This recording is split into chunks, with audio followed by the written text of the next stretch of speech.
Well, alrighty, folks. It is a chilly Saturday night here in North Carolina, and what I'm going to do today, I'm going to show my R32 some love here, and I'm going to replace my blow-off valves. So, wasn't really having any problems with the old ones.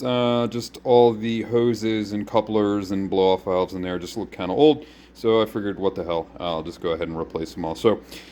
I will say just about everything here that I have gathered I got from Terra Firma Automotive. They have just about everything you need. As you can see here, I got my blow-off valves for an R32 GTR. You're going to need two of them. They don't come with the gaskets, so you're going to need the gaskets. Various hoses and clamps, and then basically all the couplers and the actual tube that the blow-off valves go on there. All that stuff's getting replaced. Like I said, I wasn't really having any problems. I wasn't noticing any turbo leaks or anything like that. But like I said, a lot of the hoses and couplers just look old. I mean, they've probably been on there for the life of the car, so we're going to go ahead and replace them. So, all right, in order to do so, for those of you who don't know, the blow-off valve is located inside there on the right side of the car. In order to get to them, you are going to have to remove the front bumper fascia.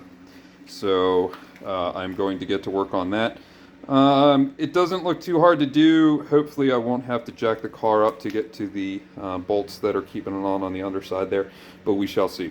One thing you do have to do though is remove your marker combination lights there, so we're going to get to that. So all right, I'm going to get started on that, and I will be back in just a little bit. All right, so to remove the side marker combination lights, it's really not hard at all. All you have to do is remove that little screw right there, and then the whole thing will just come right on out.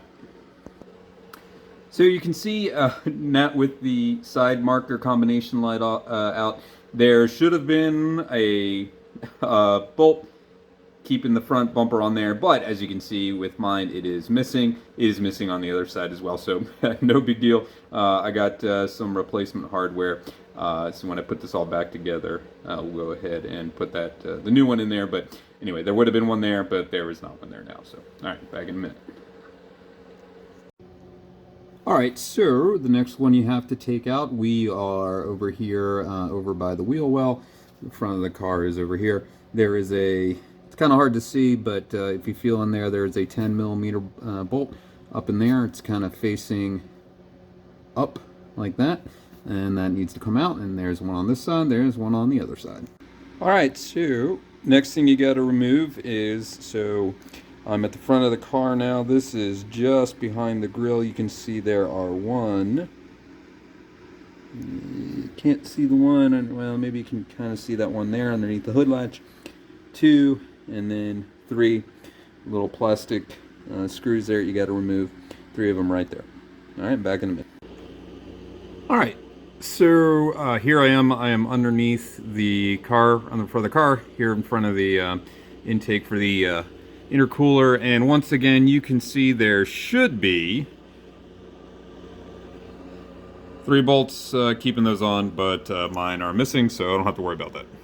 But I will replace those when I put all this crap back.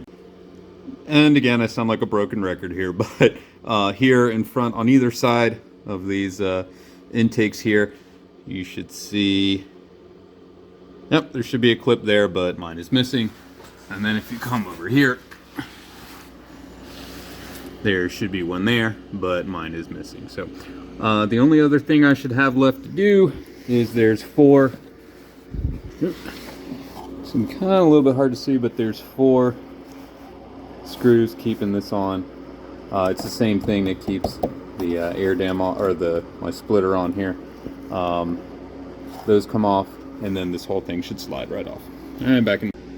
All right, so you can see I got the front bumper fascia removed, and you can see my 2 blow-off valves there.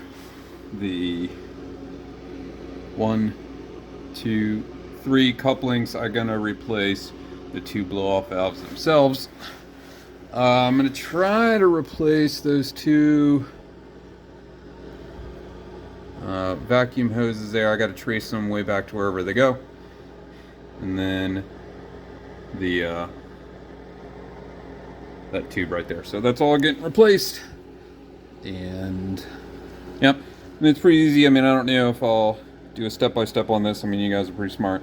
Just undoing couplings, undoing bolts, so on and so forth. I'll be back when I got this all together, and we'll talk about like the torque for these and shit like that. So, all right, back in a little bit. All right, so I got the whole assembly out. You know, it really wasn't that bad. It's just the standard stuff you deal with when you're dealing with hoses. I mean, just old brittle hoses and whatnot. So I will say this: if you do want to replace those two vacuum lines that you see there, they adjust the light there. Oh. They just attach on the into the not to the firewall, but they just attach and go into the engine compartment there. I think to get to those, though, I'm probably gonna have to remove this bracket here, which really won't be too hard. But like I said, I'm gonna go ahead and do that because they're just old and brittle, and as you can see, I actually had to cut them there to get them off. So, and no big deal. We're gonna do that. And then I think once I do that, I'm going to take a pause for the cause because I'm going to go buy all news. I got some cleaning up to do. I want to clean all this crap out. And I need to go buy some hose clamps tomorrow. But we'll be back when we start putting this shit back together. Alright, a word or two about getting those vacuum lines out. I mean, they're up in there pretty good, but like I said, once you get that whole assembly out, it's not too bad. These little guys helped out immensely in getting those things in. And just, they are two different sizes. The longer one goes on the bottom. So, alright. Okay, so, just continuing on with my bypass valve, blow-off valve, whatever replacement. So I got the old one out. I got the bracket out and kind of have the new one here assembled. I haven't torqued these down yet or anything. I'm going to take a pause here today before I complete this for a couple reasons. Number one, I want to replace all these hose clamps, so I'm going to run at a hardware store. I don't know, some of these would probably be fine, but you know, most of them are like rusted and shit, so screw it, we'll just replace it. The other thing is so this Y pipe, I ended up ordering a new one last night from Terra Firma. It probably would be fine, but if you can see, there's a bit of corrosion here on the lip. There was a little bit of corrosion on the inside, so I don't know. If I had to make it work, I probably could, but whatever. They sell these new, so we're going to get a new one of those. So, you know, the shop manual didn't really say. I was kind of looking last night. It looks like they almost want you to take this out, like with the hoses still attached and everything, as like one full unit, and then you can kind of disassemble it. I didn't really do that. I kind of disassembled it in the car. You can do that. It'd be really hard. What I would say though is I don't think you could take the whole thing out as a unit with this bracket still in. Like, I think that would be really difficult to do. But I mean, maybe you could if I did it right, but I think you'd be twisting your hands around a lot of shit, so I'm not too sure. It was actually kind of easy to take it out, disassembling it in the car. So if all you're doing is like replacing the bypass valves and like the couplings, then you probably wouldn't run into a problem where you'd have to take this bracket out. But in order to replace those, the vacuum lines to go here and here, definitely had to take this bracket out because they dive deep into the car to where you really wouldn't be able to get to them with this in the place. If you end up taking this out, a word of caution, you're going to see two nuts staring you in the face here, but you actually don't want to turn those because these are what they are here. I thought like it was staring at me like that. I was like, oh, okay, well, there's the nut. But it's actually one of these insulated sort of nuts, and when I turned it, I actually kind of fractured it. So I was trying to look online last night to see if I could get replacement ones of these. Doesn't look like I can. There's on Terra Firma, they have the whole bracket new for the R33 and R34. I think it's different, but it comes with these if you order that whole bracket, and the bracket's like $50. So I'm gonna head to the hardware store to see if I can, maybe if they have something equivalent to this. I doubt they will. I mean, this looks like a pretty specialty part, but we'll see. If not, I'll kind of hit the Google machine a little bit more to see if I can get new ones of these. But if not, like I said, I might just have to bite the bullet and buy a whole new bracket that looks like it's not going to fit an R33. But for the, I mean, I hate to drop $50 just to get two of these, but that's fine. You know, if I don't want to go that route, I mean, they'd probably be fine. I mean, I could either maybe just epoxy them back together, or like honestly, like it'd probably be fine if I just sandwich them like that. I mean, I don't think it's gonna be that big of a deal, but anyway, we'll see how I solve that problem. Anyway, so when you go to do this, just don't turn these, because you're gonna end up fracturing them like I did. So in order then to get the bracket out, probably what you need to do then is you'll have to, because the bolts are face down underneath the I can't think this morning, the radiator reservoir, so you'll probably have to take the battery out and then take this out to get to them, which isn't that big of a deal. So that's probably what I'll have to do when I go to put this back in, which, you know, whatever, that's fine. It's not that big of a deal. So the other thing I'm going to do today is, so whoever had the car before me actually had the, you know, the, I think this was a part from Nismo at one point, this intercooler protector grill or whatever. I'm just gonna go ahead and paint that, because you can see, well, it might not really come, yeah, there's some spots there that the paint has chipped off over the years. So all right, so that's it for today. I said I'm waiting on some parts to come in before I can finish this up. All in all, not that big of a deal. Like I said, it's very similar to a lot of projects that I've done on this car, or really any car in general, right? Like, you know, you have what you know you need to replace, and then in the process of tearing it apart, you realize that, oh, there's some other stuff I need to replace too, or, you know, you end up breaking some stuff that are, you know, old and brittle or whatever, and you just need to replace those before you put it all back together. That's what I would say though, is if you are going to do this, just assume that you're going to need to replace all of these hoses, because the old ones were so just old and brittle that I don't see how you could possibly reuse them. So I would just go ahead and you know, when you're buying these parts, just go ahead and buy all the new couplings ready to go. That way you don't have to worry about it.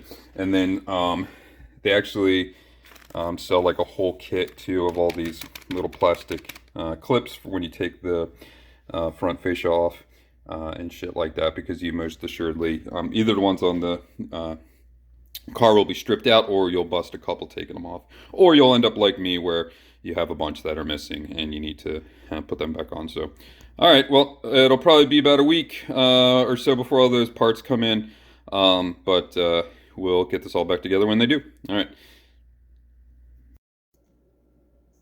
All right, folks, so just a quick update here. I am back from my trip to New York, and all of my parts from Terra Firma were waiting for me when I got here. But I just wanted to make a quick note. I mean, it's a little bit late here, so I probably won't start installing this until tomorrow, but I just wanted to make a quick note here, just to point out that, so this is the new R33, R34 bypass valve bracket that I got from Terra Firma, which you can see does come with all of the bushings already in it. And this is my old one that came off off my R32. And as you can see, they are in fact different. Unfortunately, like I don't know if I can, might be a little bit hard to sort of illustrate this, but I was trying to mess around with it as best I could. As you can see, the mounting holes on this side, the top mounting holes are sort of situated a little bit more medially on the R33 and R34 bracket than they are on the R32. So unfortunately I won't be able to just completely swap this bracket, but I should be able to take these bushings off and put them into there. So no big deal. I'll get to work on that tomorrow probably. You know, hopefully they're not in there. Yeah, I mean, I should be able to lube them up and squeeze them out there. So anyway, just did want to point that out, that in fact the brackets are different for whatever reason. And like I said, just to recap, what happened is when I took mine out, I turned the nut, which caused the bushing to fracture. And then I tried to find this, but couldn't. Maybe some of you are more savvy about me than me and can find these, but I could not. The only way I could get a hold of them is I ordered the whole new bracket, which, yeah, anyway, like I said, no big deal. So, all right, we'll get started on putting all that crap back together tomorrow, and I'll make a video on that, and I'll wrap this all up.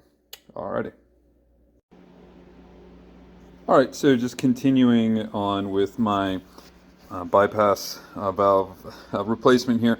So what I'm doing now is I'm taking these, which we call it bushings, off of the new R34, R33 bracket, and installing them on my R32 bracket. These are actually pretty easy to take off. Basically, what you do is you just kind of take off this top metal part here, kind of comes on out, and then this whole thing slides out real easily like that, and it just slides in the reverse order. So pretty easy. Back in a little bit. So that is it with everything back together. Everything attached and like I said, back together and ready to go to be installed into the car. Super convenient. So these bolts plus these bolts, they're all 12 to 15 foot-pounds, so super convenient. And like I said, it's pretty self-explanatory. The way this all goes back together, you have this L, shoulder-shaped elbow here, straight one. These two obviously are different sizes than these two, so pretty simple. I think I'm gonna have to take my battery out to put this back in, so no big deal. But I'll be back in just a little bit with this going back in. Okay, so that's everything back and installed. Fairly easy. So what I ended up doing is basically just sliding this whole thing in kind of from the side. Like I assembled it like, like I showed there on my bench, and then just slid the whole thing in, and it was fairly easy. That's not how I took it out. When I took it out, I basically kind of disassembled everything and took it out one piece at a time. Honestly, if I had to do so all over again, I would probably just take it out the same way I put it in the sense like just disconnecting the bracket, disconnecting those hoses, and really just disconnecting that coupling, and then that coupling back there, and then just sliding the whole thing out to the side. But I didn't know that, but that's how I put it back in, and it was really pretty easy. Just a few salient notes. What I would say is what I ended up doing to get it back in.